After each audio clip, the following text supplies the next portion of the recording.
जय माता दी दोस्तों। आज के वीडियो में मैं आप सबके साथ शेयर करने वाली हूँ संकटा माता की पूजन विधि।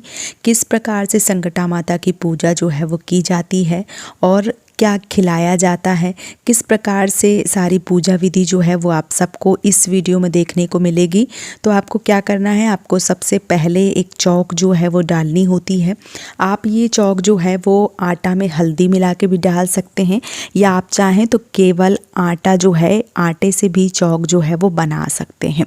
यहाँ पे आटा की जो चौक है वो बन रही है, तो आपको इसी प्रकार से चौक जो है वो बना लेना होता है, क्योंकि किसी भी पूजा को जब हम करते हैं तो पहले चौक डालनी होती है, उसके बाद ही सारी पूजा जो है वो शुरू की जाती है। तो यहाँ पे जो चौक है वो अभी डल गया है। और अब इसके बाद हमें क्या करना होता है, इसके बाद हमें एक लकड़ी का पीढ़ा होता है, जो चौकी होती है या जो पटा होता है, आपके यहाँ जो भी बोलते हैं, वो रखी जाती है। और उसके ऊपर जो घी से संकटा है वो बनाए जाते हैं।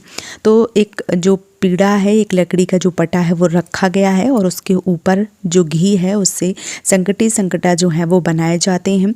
उनकी छवि जो है वो बनाई जाती है। जैसे एक मान लीजिए जिस भी प्रकार से आपको बनाना आता है, एक स्त्री और एक पुरुष की मान लीजिए जो छवि है वो बनाई जाती है। संकटा माता और संकटा जो है वो बनाए जाते हैं।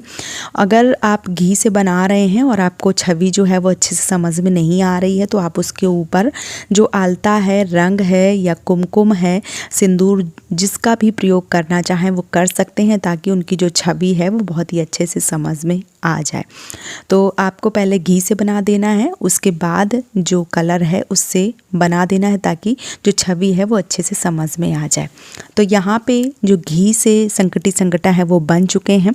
अब यहाँ पे जो आलता है, जो कलर है, जो सिंदूर है, उसका प्रयोग किया जाएगा और उसके बाद सारी पूजा जो है वो की जाएगी। तो यहाँ पे देखिए जो आलता है वो भी थोड़ा सा लगा के, और जो एक तरीके से संकटा है उनको सजाया जा रहा है। इसके बाद क्या करना है, इसके बाद जो सिंदूर है, जो कुमकुम है, वो लेके और उससे भी जो संकटा है वो बनाए जाएंगी, जो छवि है वो अच्छे से बनाई जाएगी। तो यहाँ पे देखिए जो कुमकुम है वो ले लिया है, और कुमकुम से जो उनकी छवि है वो अच्छे से बनाई जाएगी। अभी इस तरीके से जो कुमकुम है वो लगाया जाएगा। तो यहाँ पे देखिए जो कुमकुम है वो लगा दिया गया है। जब कुमकुम लग जाता है तब क्या होता है कि जो पूजा है वो शुरू होती है। तो पूजा किस प्रकार से शुरू होती है, कलश की स्थापना होती है। तो चलिए एक एक करके आपको सारी चीज़ जो है वो दिखा देती हूँ कि किस प्रकार से कलश की स्थापना करें और किस प्रकार से जो पूजन है वो आपको करना चाहिए। यहाँ पे जो संकटा है वो अच्छे से बन गए हैं। ये बनाने के बाद में जिन्होंने बनाए थे उन्होंने पैर जो है वो छू लिए हैं। अब आगे की जो पूजा है वो किस प्रकार से करनी है, तो यहाँ पे देखिए हमारे यहाँ जो सफ़ेद मिट्टी है उसके गौरी जो है वो बनाए जाते हैं। हमारे यहाँ उनको गौर बोला जाता है। तो वो रखे जाते हैं और जो कलश है उसकी स्थापना की जाती है। तो सबसे पहले क्या करना है, सबसे पहले किसी भी तरीके का कोई भी अनाज जो है वो रखना है। आप चावल भी रख सकते हैं या कोई भी गेहूं जो है वो रख के उसके ऊपर कलश की स्थापना करना होता है। तो यहाँ पे एक लोटे में जो भी पंचपल्लव है वो डाल के, जो भी आपको मिल जाता है वो रख के, और उसके ऊपर चावल या गेहूं रख के जो दिया है वो प्रज्वलित कर दें। और जब दिया प्रज्वलित हो जाता है तभी जो पूजा है वो शुरू करनी चाहिए। तो यहाँ पे सर्वप्रथम कलश की जो पूजा है वो हमें करनी होती है, और उसके बाद जब जो संकटा है उनकी जो पूजा है वो हम करेंगे। तो सबसे पहले क्या करना है, सबसे पहले एक तरफ मान लीजिए कि एक तरफ दो कोने बनाए गए, एक तरफ संकटी और एक तरफ संकटा। तो दोनों लोगों के ऊपर एक एक पान का पत्ता रखना है। उसके ऊपर सुपारी, फूल, लौंग के जोड़े, इलायची के जो जोड़े हैं वो रख के सर्वप्रथम इस तरीके से जो पूजा है वो शुरू की जाती है। तो यहाँ पे दोनों तरफ पान के पत्ते रख दिए हैं, उसके ऊपर जो लौंग, सुपारी है वो रख दी गई है। और हमारे यहाँ इसको वीरा बतासा जो है वो बोला जाता है। आप फूल बतासा भी रख सकते हैं। तो इस प्रकार से रखने के बाद जो पूजा है वो हमारी शुरू होती है। तो यहाँ पे जो फूल हैं उनसे बहुत ही अच्छे से सजावट जो है वो कर दी गई है। इसके बाद जो कलश है या जो दिया है उसको भी बहुत ही अच्छे से सजाएंगे, और जो भी श्रृंगार का सामान है जैसे बिंदी हो गई, सीसा, कंघा, चूड़ियाँ, रबड़ बैंड या तौलिया, रुमाल, आलता, नेल पेंट, जो भी श्रृंगार का सामान है, जो भी आपके बजट के अनुसार है, वैसे जितनी भी श्रृंगार की चीज़ें होती हैं वो सब यहाँ पे चढ़ाई जाती हैं। क्रीम वगैरह जो भी है वो आपको ये सारी चीज़ें जो है वो चढ़ानी होती हैं। बाद में जब श्रृंगार पूजा समाप्त होने जाने के बाद में जब श्रृंगार लिया जाता है तो जो भी माताएं बहनें इस पूजा में सम्मिलित होती हैं वो सब यही श्रृंगार जो है वो ले लेती हैं। तो जो हमारे यहाँ मिट्टी के गौर बना के रखे जाते हैं, मिट्टी के जो डिल्ले बना के रखे जाते हैं, उनके ऊपर जो सिंदूर है वो चढ़ाया जाता है, ताकि बाद में पूजा समाप्त हो जाने के बाद में जो भी स्त्रियां, जो भी माताएं बहनें हैं वो श्रृंगार लेती हैं तो सिंदूर जो है वो उनके ऊपर से ही उठाया जाता है और बाकी जो चीज़ें हैं वो बाद में ली जाती हैं। तो यहाँ पे आप देख पा रहे हैं, यहाँ पे सारी पूजा जो है वो मतलब सारा सामान जो है वो अच्छे से लगा के रख दिया गया है। कलश भी बहुत अच्छे से सजा दिया है। दीपक जो है बाद में जब हम आरती करेंगे वो दीपक जो है वो भी प्रज्वलित हो वो सजा के रख दिया गया है।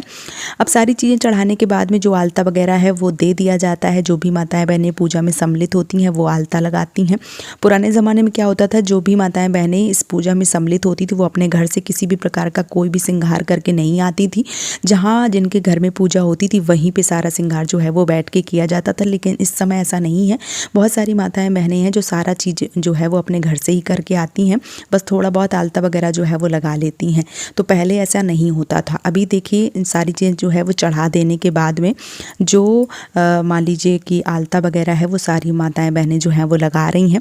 इसके बाद हमें क्या करना होगा, इसके बाद जो मिठाई वगैरह है वो हमने सब कुछ चढ़ा दी है और जो हवन है वो किया जाता है। तो हवन के लिए यहाँ पे एक गुरौसिया ली है मिट्टी की और उसी के ऊपर जो हमने गाय के उपले का जो मान लीजिए आग है वो कर ली है। उसके ऊपर हमने जो कपूर है वो जला के और 5, 3, 7 जितनी भी आहुतियाँ आप दे सकते हैं उतनी आहुतियाँ दे दें। उसके ऊपर जो कपूर है वो रख के जला दें और जो भी मिठाई का भोग आपने मान लीजिए लगाया है, क्योंकि जो मिठाई का भोग लगाया जाता है वो प्रसाद के रूप में सबको दिया जाता है। बाकी सबकी अलग अलग 250 ग्राम मिठाई, मान लीजिए अगर 10 लोग खा रहे हैं, 14 लोग खा रहे हैं, 7 लोग खा रहे हैं, तो हर एक मान लीजिए जो भी एक महिला का 250 ग्राम के हिसाब से बनता है तो सबको 250 ग्राम मिठाई जो है वो दी जाती है।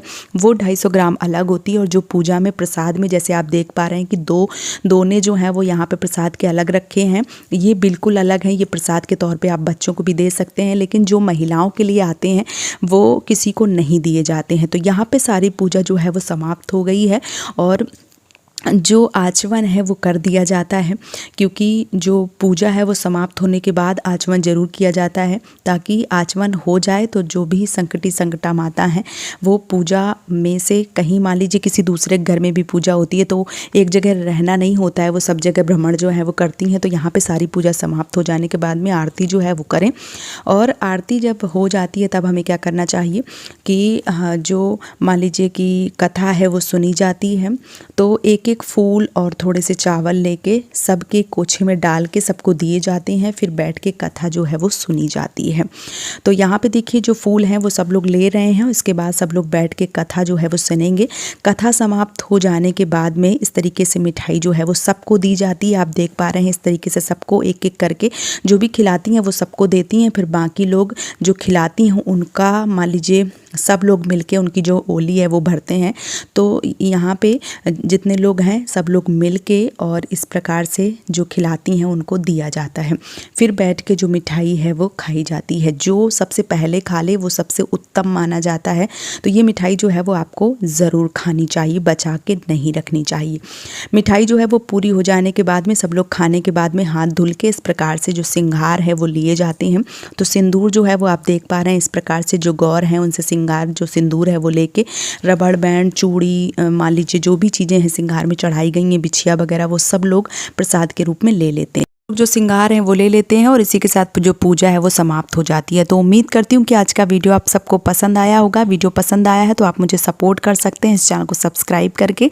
आज का वीडियो यहीं पे समाप्त कर रही हूँ दोस्तों। जय माता दी।